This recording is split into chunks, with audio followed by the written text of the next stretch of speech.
ఇప్పుడు చిన్న పిల్లలు చాక్లెట్ అడిగినప్పుడు ఇవ్వకుంటే ఏం చేస్తారు? మస్తు ఏడుస్తారు. అదే చాక్లెట్ వాళ్ళ చేతులకి వెళ్ళి గుంజుకుంటే ఇంకేం చేస్తారు? ఓ అమ్మనే కింద పడి మొత్తం గాయ గాయ చేస్తారు ఇల్లంతా. మరి పెద్దోళ్ళు ఏం చేస్తారు? ఇగో గీ అక్క ఏం చేసిందో చూడురి.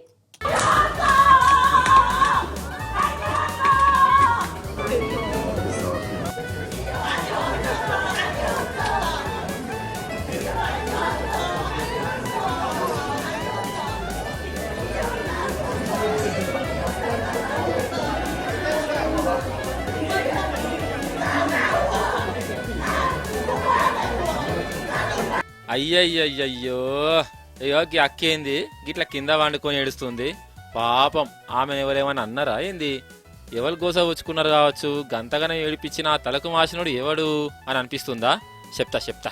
అయితే ఈ మేడం గారు గావురం చేస్తాను కాదు, ఈమె మన దేశపామే కాదు, గా ఇటలీ దేశం అట. అయితే ఈమె ఎయిర్పోర్టు పోయి విమానం ఎక్కే ఎగురం పెట్టుకున్నది. సరే మంచిదే, టికెట్లు పాస్పోర్ట్లు అన్నీ బరాబరే ఉన్నాయి. కాకపోతే ఆమె పట్టుకున్న బ్యాగే ఎక్కువ వజన్ ఉన్నది. రూల్ ప్రకారం ఉండవలసిన వజన్ కంటే ఆమె బ్యాగ్ బరువు ఎక్కున్నది అట. జరా వజన్ తగ్గించుకో తల్లి, అప్పుడైతేనే విమానంలో పోనిస్తాం, లేకుంటే ఆ బ్యాగ్ అన్న ఆడబడేయి, లేకుంటే పైసలన్నా కట్టు అన్నారట. కానీ మేడం గారు ఇండ్లే, నేను గిట్లనే పోతా, నేను పైసలు గట్టా, నా బ్యాగ్ వజన్ తగ్గియా అనుకుంటా గిట్ల అందరు ముంగడ కింద వండుకొని ఏడ్చుకుంటా గాయి చేసిందోల్లా.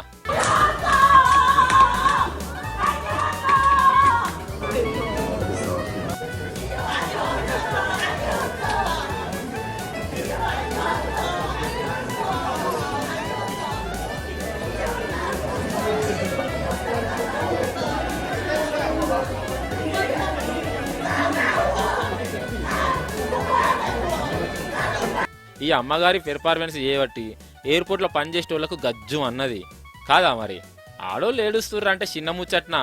ఆమె కాళ్ళ ఏళ్ళ పడ్డారు లాస్ట్కు. ఏడవకు నీ దండం పెడతాం, నీ కాళ్ళు మొక్కుతాం అనుకుంటా. జర పైసలు కట్టి విమానం ఎక్కువ రాదు అని బతలాడిర్రు. అయినా ఇన్లే, అంతలనే ఆమె ఎక్కవలసిన విమానం కూడా వెళ్ళిపోయింది ఆడికెళ్ళి. లాస్ట్కు వీళ్ళు సంజాయించే వరకల్లా ఆ బ్యాగ్ వజన్ తగ్గించుకొని ఇంకో విమానంలో పోయిందట. బ్యాగు ఛార్జీలు కట్టమంటే చిన్న పూరలు లెక్క గిట్ల కింద వండుకొని ఏడ్చుడేందల్లా. రాను జనాల మీద చాలా విచిత్రంగా మారిపోతున్నాయి కదా.